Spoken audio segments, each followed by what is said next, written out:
Saudações a todos. Vamos buscar então mais uma reflexão sobre os tempos vividos por Jesus aqui junto de nós, no livro Há Flores no Caminho. O Espírito Amélia Rodrigues, através da mediunidade do Divaldo Franco, nos traz uma belíssima página no capítulo 21, Primavera em pleno inverno. Era um inverno rigoroso e duplo, não apenas uma quadra hibernal, fria e de céu escuro, mas também de expectativas nos corações. Os receios se misturavam com as ansiedades, e a boca da intriga fomentava situações embaraçosas, precursoras de tragédias futuras. A primavera da mensagem evangélica ainda não conseguira enflorescer-se nas almas convidadas ao banquete da Boa Nova. Despreparados para os grandes voos, porque se negavam à sese libertadora, os homens preferiam o marasmo à sublime aventura, o vale sombrio às cumeadas gloriosas. Rastejavam quando poderiam plainar acima nos horizontes infinitos. A jornada do mestre fazia-se entre inquietações e surpresas. Ele sabia o roteiro e conhecia os caminhos a percorrer. Os companheiros simples, ora, se deslumbravam com os fenômenos que ele produzia, ora, se perturbavam ante a grandiosidade do cometimento que, vez por outra, se davam conta. Então, era uma primavera em pleno inverno, né? Porque o que estavam vivendo tão intensamente, tão ricamente, né? Mesmo sem alcançar ali exatamente a proposta de Jesus, era profundo demais. Em verdade, narra Amélia, não tinham ideia de que as sementes daqueles dias plantadas na terra fértil da história da humanidade reverdeceriam o planeta para sempre. Aqueles seguidores, aqueles discípulos mais próximos não faziam a menor ideia da tarefa que tinham, de que seus nomes permaneceriam na história da humanidade, não faziam ideia do marco que foi para a nossa humanidade, para o nosso planeta, a vinda de Jesus aqui encarnado. Não se davam conta de que jamais se apagariam os seus nomes na constelação dos mensageiros da luz, servidores da claridade libertadora. Aquele era um momento insuperável. Eram dias não mais repetidos em todos os outros dias do futuro. Há instantes que são eternidades no tempo e infinitos no espaço, porque marcou a história, né? Jesus dividiu em dois momentos a história da humanidade. Então, mas quem estava ali vivendo aquelas situações naquele momento ainda não fazia ideia. Então, há instantes que são eternidades no tempo e infinitos no espaço. E aqueles eram esses instantes. A luz da verdade cindira a treva para sempre. A palavra, a obra estavam lançadas. Iniciavam-se as bases, os alicerces da nova civilização. O reino se fazia conhecer, e os seus ministros, no entanto, careciam da indispensável lucidez para melhor explicá-los e vivê-lo. Possuíam as credenciais, porém as ignoravam. Haviam sido chamados para o grande combate, depois do qual seriam escolhidos a fim de exercerem o relevante ministério. Jesus acabara de referir-se à sua condição de pastor das ovelhas, porque conforme foram se aproximando mais do fechamento, né, da tarefa de Jesus aqui como encarnado, e foi justamente quando eles saem da Galileia, se dirigindo, né, para a região da Judéia, Jesus começa a ser mais enfático nas colocações, como eu sou o bom pastor, então trazendo aquelas colocações que começaram a borbulhar, né? A mexer demais com os fariseus, com aqueles que se colocavam contra o seu trabalho, né? Com receios. Mas ele, se aproximando do final, ele já podia ser mais aberto, porque até então ele teve que tomar os cuidados devidos enquanto na Galileia, para poder preparar os seus discípulos para darem continuidade quando ele partisse. E precisaram ser preparados. Para isso, Jesus se preservou, digamos assim, evitando certas situações, não se expondo, como ele passou a se expor quando já estava a caminho do término, né, do seu tempo aqui como encarnado, como homem aqui junto de nós. Então o reino se fazia conhecer e os seus ministros, no entanto, careciam da indispensável lucidez para melhor explicá-lo e vivê-lo. Possuíam as credenciais, porém as ignoravam. Haviam sido chamados para o grande combate, depois do mal seriam escolhidos. Haviam sido chamados para o grande combate, depois do qual seriam escolhidos a fim de exercerem o relevante ministério. Jesus acabara de referir-se à sua condição de pastor das ovelhas. Afirmava ser a porta por onde todas adentrariam para o redil. Mais de uma vez identificara-se. Isso escandalizara os fomentadores da mentira, que se comprazem na intriga. Então, mais uma vez identificara-se. Ele afirmava ser a porta, né? Mais uma vez identificara-se, porque já tinha dito, eu sou o pastor, né?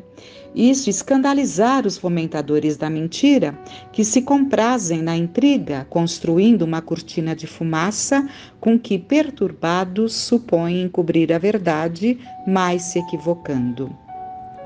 Os arquitetos da ilusão transitam em névoa, observando os fatos com as lentes embaçadas que distorcem as imagens, dando-lhes uma visão incorreta da realidade, o que, aliás, preferem. Havia tanta claridade no ensino do Filho do Homem, que difícil se tornava não o identificar. Apesar disso, mascaravam o conhecimento para ocultar-se na acomodação irresponsável. Aquela quadra invernosa poderia ser primavera para as almas. No entanto, tornava-se prenunciadora de borrascas irreversíveis para o futuro. A verdade é luz, que não dosada cega. A verdade é luz que não dosada cega. Por isso que Jesus falou em parábolas, porque ele tinha que filtrar o que ele ia dizendo, mas ele quis dizer tudo, não de uma forma clara, evidentemente, mas ele abordou tudo nos seus ensinos. Todas as nossas necessidades estão contidas nos seus ensinos, mas de uma forma adequada. Por isso ele recorreu muitas vezes às parábolas. Então, a verdade é luz que, não dosada, cega. É claridade, mas pode conduzir às trevas. Pão, se não digerido, enferma. Linfa, que não absorvida com cuidado, afoga. Licor, cuja quantidade deve ser equilibrada a fim de não embriagar. Para conhecer a verdade, basta possuir olhos de ver e ouvidos de ouvir. Para senti-la e vivê-la, são necessárias maturidade e preparação. Então, olha que importante. Para conhecer a verdade, é preciso ter olhos de ver, ouvidos de ouvir. Porque muitos ouviram, ou muitos escutaram, mas não ouviram, né? Muitos viram, mas não conseguiram aprender o que estavam vendo. Porque para sentir e vivê-la, precisa de maturidade e preparação. A avidez excessiva prejudica tanto quanto a indiferença contumaz. Então, quando vamos com muita sede ao pote, muita sede ao pote, né? Aquela euforia. É preocupante, porque muitas vezes não se mantém, até se afasta, né? Então, a avidez excessiva prejudica tanto quanto a indiferença contumaz. Jesus o sabia e por isso ensinava com método, alimentando as almas com parcimônia. Ele que se fazia abundância. Não obstante sua fortuna de amor, mesmo quando doava migalhas, esparzia recursos excessivos. Vez por outra falava para o futuro. A semente de vida eterna deveria ser plantada de uma vez.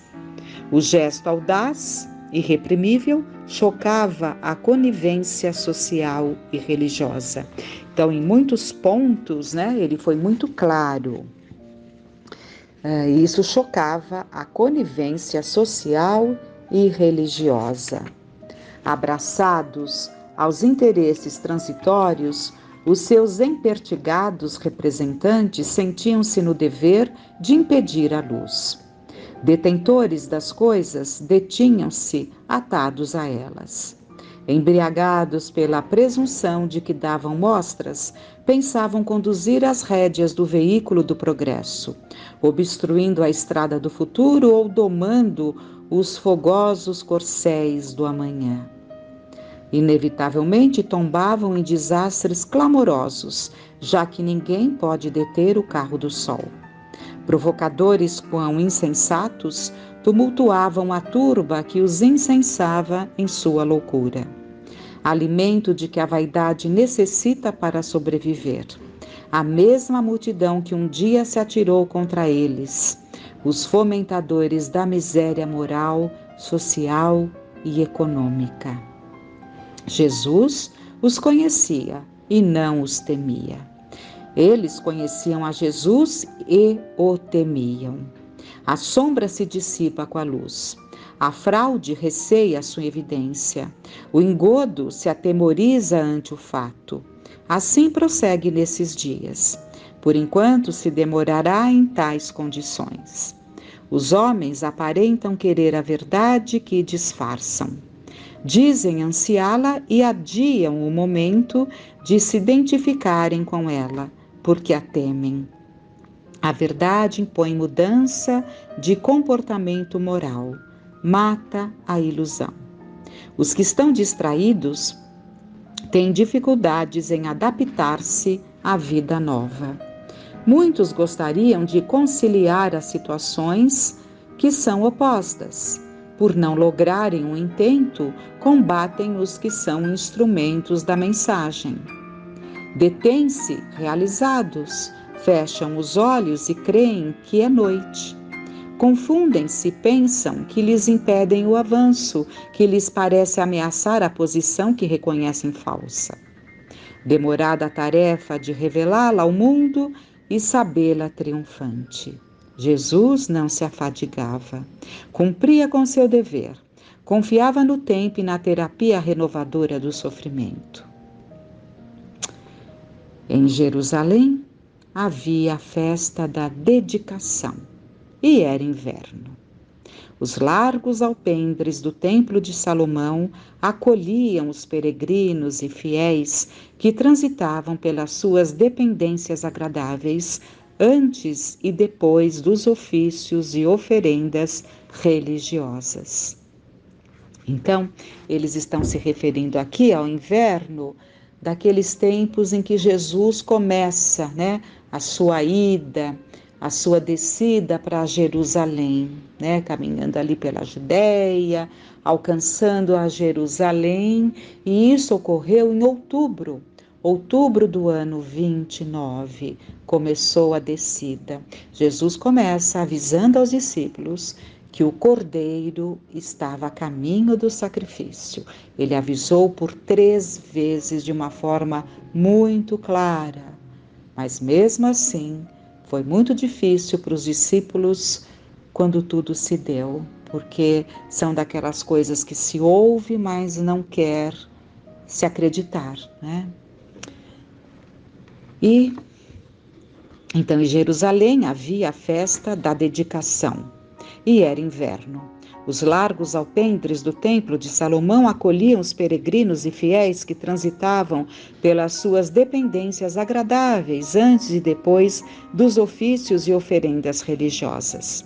Ali, as opiniões comentavam os acontecimentos gerais. A censura rilhava os dentes das acusações descabidas e as traições espiavam suas possíveis vítimas. Jesus passeava quando lhe interrogaram os intrigantes, provocando reações. Até quando terás a nossa alma suspensa? Se tu és o Cristo, dize-nos abertamente. O mestre penetrou-os com o olhar. Sabia o que desejavam, todavia respondeu: já vô-lo tenho dito, e não o credes. As obras que eu faço em nome de meu Pai, estas testificam de mim. Mas vós não credes, porque não sois das minhas ovelhas, como já vô-lo tenho dito. As minhas ovelhas ouvem a minha voz, eu as conheço e elas me seguem. Dou-lhes a vida eterna e nunca hão de perecer. Ninguém as arrebatará de minha mão. Meu Pai, que mas deu, é maior do que todos. Ninguém pode arrebatá-las da mão de meu Pai. Houve um silêncio de choque. O momento chegava. Não há maior demonstração nem provas, por mais queiram ignorá-las os homens naquele instante. Os atos o anunciavam, não somente as palavras. Entretanto, num espocar de cores no céu invernoso, proferiu as palavras que não mais deixarão dúvidas. Eu e o Pai somos um. A gritaria infrene e a fúria falsa irromperam em reação, tentando calá-lo a pedradas. Quando ele fala eu e o Pai somos um, ele não está dizendo que ele é tem a mesma identidade, a mesma individualidade de Deus. Ele está dizendo que as ideias dele e a do Pai são uma. Eu e o Pai somos um. Ele está em perfeita consonância com Deus. Não criam na coragem da verdade. Agora a detestavam. Já não a ignoravam e não poderiam fugir-lhe à presença, que lhes fustigaria a consciência a partir de então. O Filho representava o Pai que está nele. Esta identificação não pode ser tomada como pessoas distintas, fundidas numa só, tida por verdadeira. Ambos são verdadeiros. O Filho depende do Pai que o nutre e o vigora. A recíproca, porém, não é legítima. Vinha em nome do Pai à terra para a unidade em amor com todas as criaturas. Ele penetrou a ira, com o punhal da serenidade inquestionável prosseguiu. Tenho-vos mostrado muitas obras boas em nome de meu Pai. Por qual destas obras me apedrejais? Não te apedrejamos, responderam, por alguma boa obra boa, mas pela blasfêmia, porque sendo tu homem, te fazes Deus a ti mesmo? Pois, respondi ele, se a lei chamou de deuses aqueles a quem a palavra de Deus foi dirigida, e a Escritura não pode ser anulada, aquele a quem o Pai santificou e enviou ao mundo, vós dizeis blasfemas, porque disse, sou filho de Deus? Então é blasfemar quando as próprias Escrituras já anunciaram? É isso que Jesus está recordando-os. Se eu não fosse as obras de meu Pai, não me acrediteis. Mas, se as faço e não credes em mim, crede nas obras, para que conheceis e acrediteis que o Pai está em mim e eu nele. E como não havia entre os antagonistas a sinceridade que busca, senão a burla que aturde, ele os deixou e partiu. Em pleno inverno de Jerusalém e dos corações, a primavera de bênçãos para todos sempre. Páginas brilhantes, brilhantes para nossa reflexão, trazendo Jesus para a nossa vivência como um roteiro de luz, um farol que nos ilumina. Que fiquemos em paz.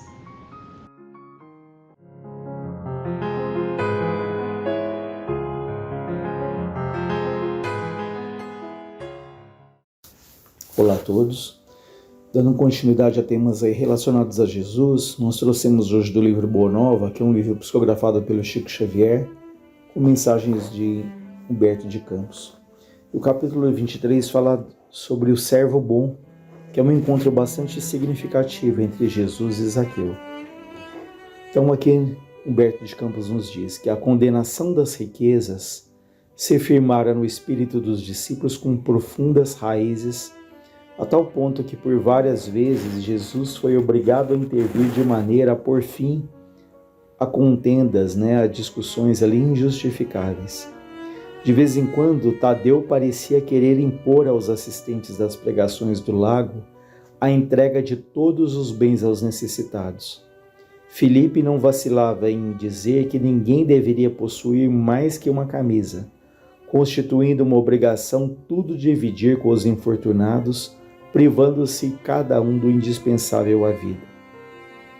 Então vejam que os discípulos eles tinham uma visão ali extremamente ferrenha de que eles não deveriam ter nada, Como fala aqui, Filipe achava que cada um deveria ter no máximo uma camisa e doar tudo aquilo que eles tinham. Enfim, uma visão bastante arraigada ali de que deveria viverem na pobreza, até numa certa penúria ali, porque acreditando que com isso eles estariam se aproximando de Deus, eles estariam se espiritualizando. Então eles discutiam entre si sobre isso, e aqui diz que Jesus não participava dessas discussões, porém sentia as dúvidas que pairavam no coração dos discípulos e, deixando-os entregue a seus próprios raciocínios, Jesus aguardava a oportunidade para um esclarecimento geral. Passava-se o tempo e as pequenas controvérsias continuavam acesas. Chegara, porém, o dia em que o mestre se ausentaria da Galiléia para a última viagem a Jerusalém. A sua última ida a Jericó antes do suplício era aguardada com curiosidade imensa. Grandes multidões se apinhavam nas estradas. Um publicano abastado de nome Zaqueu conhecia o renome do Messias e desejava vê-lo. Chefe prestigioso na sua cidade, homem rico e enérgico. Então Zaqueu era um coletor de impostos, era chefe, na verdade, dos coletores, e numa época em que um povo ali era extremamente explorado, pelo Império Romano. Imaginam que é alguém que era encarregado de reunir, de coletar os impostos. Então Zaqueu era odiado ali naquela comunidade. Zaqueu era, porém, de pequena estatura, baixinho, tanto assim que, buscando satisfazer ao seu desejo ardente, procurou acomodar-se sobre o sicômoro, que é uma árvore, levado pela ansiosa expectativa com que esperava a passagem de Jesus. Coração inundado de curiosidade e de sensações alegres, o chefe publicano, Zaqueu, ao aproximar-se o Messias, admirou-lhe o porte nobre e simples, sentindo-se magnetizado pela sua indefinível simpatia.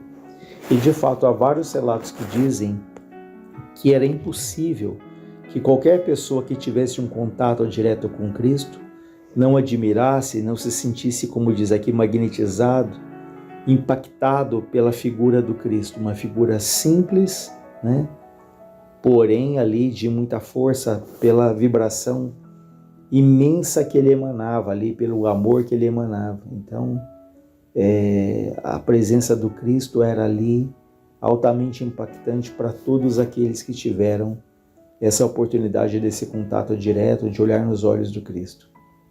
Altamente surpreendido, Zaqueu verificou que o mestre parara a seu lado e lhe dizia com um acento íntimo: Zaqueu, desce dessa árvore, porque hoje necessito de tua hospitalidade e de tua companhia. Sem que pudesse traduzir o que se passava no seu coração, o publicano de Jericó, Zaqueu, desceu da sua improvisada galeria, possuído de imensa alegria. Abraçou-se a Jesus com um prazer espontâneo e ordenou todas as providências para que o querido hóspede e sua comitiva fossem recebidos em sua casa com a maior alegria. O mestre deu o braço ao publicano e escutava atento suas observações mais pequenas, com grande escândalo da maioria dos discípulos. Eles pensavam, como Filipe, não se tratava de um rico que devia ser condenado? E Simão Pedro refletia intimamente: como justificar isso se Zaqueu é um homem de dinheiro, um pecador perante a lei? A breves instantes, porém, toda a comitiva entrava na residência do publicano, que não escondia seu contentamento.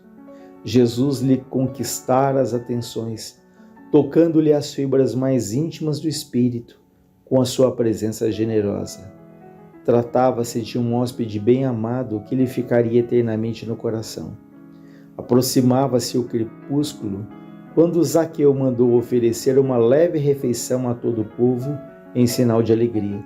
Então Zaqueu não só recebe, não só hospeda, não só oferece alimentação ali a Jesus e a sua comitiva, aos discípulos, como ele também pede para distribuir uma refeição àqueles que estavam ali nas imediações. Porque naturalmente a chegada de Jesus ali na casa de Zaqueu atraiu a atenção dos que estavam ali, que queriam, muitos queriam a todo custo ver Jesus, tocá-lo, enfim, receber ali as influências desse Espírito, que foi o maior Espírito que já passou pela terra, o nosso Criador da terra, enfim, é o nosso Mestre mesmo. E Jesus diz aqui, então aqui diz que a palestra girava sobre a nova doutrina, a conversação deles ali girava sobre a boa nova, sobre o Evangelho. E Jesus não perdia a oportunidade de esclarecer ali com a sinceridade da sua alma. Zaqueu diz: Senhor, é verdade que tenho sido observado como um homem de vida reprovável, mas desde muitos anos eu venho procurando empregar o dinheiro de maneira que represente benefícios para todos os que me rodeiam a vida. Compreendo que aqui em Jericó havia muitos pais de família sem trabalho. Organizei múltiplos serviços de criação de animais e de cultivo permanente da terra. Até de Jerusalém, muitas famílias já vieram buscar em meus trabalhos o indispensável recurso à vida. Jesus responde: abençoado seja o teu esforço. Então vejam que Zaqueu ele aproveitava muito bem o dinheiro dele, o quê? Produzindo trabalho, ajudando famílias, ajudando no sustento. Então ele não simplesmente dava o dinheiro para alguém, mas na medida em que ele proporcionava ali emprego para muitas famílias, ele ajudava a devolver a coisa mais importante para um ser humano, que é a dignidade, né? É a famosa frase de ensinar a pescar e não dar o peixe. Então ele fazia muito bem o uso do dinheiro que estava ali chegando nas mãos dele. Zaqueu ainda diz: os servos da minha casa, os empregados, jamais me encontraram sem a sincera disposição de servi-los. Jesus disse: regozijo-me contigo, me alegro-me contigo, porque Zaqueu tratava muito bem todos os seus funcionários que tinham ali na casa. O publicano, que tantas vezes fora injustamente acusado, experimentou grande satisfação. A palavra de Jesus era uma recompensa valiosa para sua consciência dedicada ao bem coletivo. Extasiado, levantou-se, estendendo ao Cristo as mãos, exclamou alegremente, extasiado: Senhor, Senhor, tão profunda é a minha alegria que repartirei hoje com todos os necessitados a metade dos meus bens. E se alguma coisa eu tenho prejudicado alguém, vou indenizá-lo 4 vezes mais. Então, Zaqueu ali fala que ele iria repartir metade do que ele tinha, com os necessitados. Jesus o abraçou com um formoso sorriso e respondeu: Bem-aventurados és tu que agora contemplas em tua casa a verdadeira salvação. Então, imagina a alegria desse homem que era ali duramente criticado, né? Existia um preconceito enorme em relação por ser um cobrador de impostos, por ter muito dinheiro. E os discípulos, né, principalmente Filipe e Simão, eles não escondiam ali a insatisfação, eles não entendiam como Jesus ali havia sido afável, como Jesus havia sido tão amoroso com aquele que era um rico do mundo, né? Confessadamente, aqui diz, um publicano, um pecador. Né? E eles perguntam, por que a tamanha aprovação ao rico e mesquinho? As riquezas não eram condenadas pelo Evangelho? Por que não se hospedarem numa casa humilde e sim naquela vivenda, né, naquela casa suntuosa, né, em contraposição aos ensinos da humildade? Poderia alguém servir a Deus e ao mundo de pecados? Jesus deixou que parassem as interrogações e esclareceu com generosa firmeza. Amigos, acreditais porventura que o Evangelho tenha vindo ao mundo para transformar todos os homens em miseráveis mendigos? Qual é a esmola maior? A que socorre as necessidades de um dia, ou será aquela que adota providências para uma vida inteira? Vejam que interessante. Qual é a esmola maior? É aquela que nós pontualmente ali matamos a fome de alguém, socorremos por um dia? Ou será aquela esmola, né, que não é talvez nem material, mas que ajuda ali para que uma pessoa viva, se acorde por uma vida inteira, por uma existência inteira, que ela se ajude, que ela se descubra, que ela se espiritualize, né? Então, quando Jesus ali, ele vai na casa de Zaqueu, um rico, um coletor de impostos, esse é um grande ensinamento para todos nós, que muitas vezes alimentamos um preconceito em relação às pessoas, rotulamos, classificamos, julgamos sempre, né? Então Jesus quis dizer que o que importava para ele não eram as aparências, mas aquilo que cada um ali trazia dentro do próprio coração. Então, se hospedar na casa de Zaqueu é isso, né? E lembrando quando Jesus diz, eu vim para os doentes, não para os sãos, né? Ou seja, ele veio para aqueles que queriam, que precisavam ali de despertar. E Zaqueu era um desses espíritos, né, que trazia ali uma vontade imensa de conhecer Jesus, porque o terreno já estava adubado, né? O seu coração já estava fértil, esperando ali que germinasse de uma maneira mais intensa as palavras do Evangelho. Às vezes a gente pode ter uma religião, frequentarmos ali assiduidamente, nos dedicarmos, mas a grande pergunta é, o que vai dentro da nossa própria alma?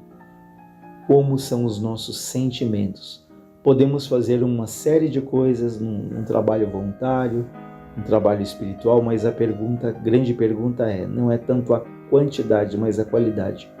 Como é que nós fazemos isso? Qual é a nossa intenção, né?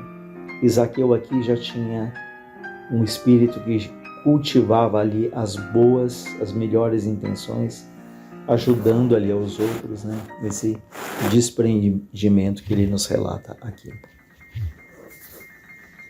E Jesus diz, né, que os primeiros, né, os que atendem os necessitados ali imediatamente, muitas vezes escondem as suas possibilidades no cofre da ambição e do egoísmo.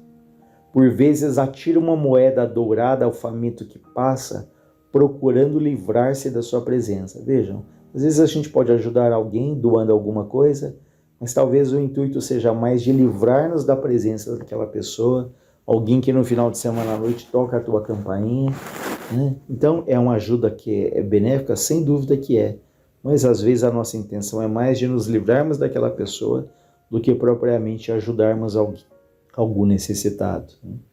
E o segundo que ele fala que são aqueles que se preocupam com uma vida inteira, que não fazem ali às vezes uma doação pontual, mas que tentam resgatar ali a dignidade do outro, né? Esses ligam suas existências a vidas numerosas, fazendo de seus servos e de seus auxiliares de esforços a continuação da sua própria família, ou seja, tratar ali todos como da própria família. Não significa que a gente alguém que está pedindo vai levar para a tua casa, vai dormir na sua casa, mas ali fornecer um alimento, desejar sinceramente de que ele vá em paz, isso nós todos podemos fazer. Porque aquela pessoa que nos procura, a gente não sabe se é uma pessoa que foi intuída para chegar até nós, se é uma pessoa querida até de vidas passadas, né? Então, nós devemos procurar sempre ali ter o respeito, o cuidado, porque talvez essa pessoa já seja uma pessoa que está ali altamente constrangida em vir pedir algo. E fica sempre aquela dúvida, mas se a pessoa vai fazer um mau uso? Esse é um problema dela, né? Então nós temos que pedir ali nesses momentos a intuição para que Deus, os espíritos amigos nos orientem como ajudar, por exemplo, a questão do dinheiro, se devemos ou não, as situações que a gente deve, outras situações que nós não devemos, aí é pedir muito a Deus ali essa intuição para sabermos como agir naquele momento, né?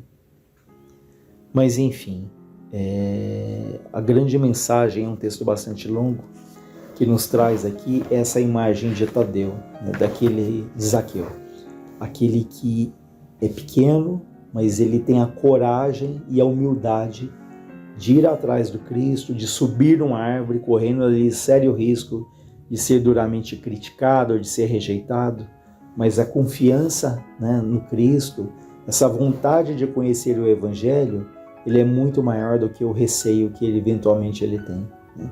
E para nós é uma lição para que evitemos os julgamentos precipitados, os rótulos, né? Porque ele aqui tinha uma aparência, ele era um rico que tinha uma aparência de uma pessoa orgulhosa, soberba, mas no dia a dia o que Zaqueu faz é a caridade de fato, é colocar a mão na massa, não de pensar só em si mesmo, né? Então fica aí esse exemplo, e como Jesus, o exemplo de Jesus, que ele não teve ali os seus preconceitos. E quantos ali ele ajudou, Maria de Magdala, o ladrão ali nos momentos finais, ou seja, quantas pessoas que eram rejeitadas pela sociedade, mas que foram acolhidas pelo Cristo porque traziam ali já as boas intenções gravadas ali na alma. Então fica essa mensagem, essa reflexão para nós e a pergunta, o que se passa dentro de cada um de nós. Deus nos abençoe e nos fortaleça.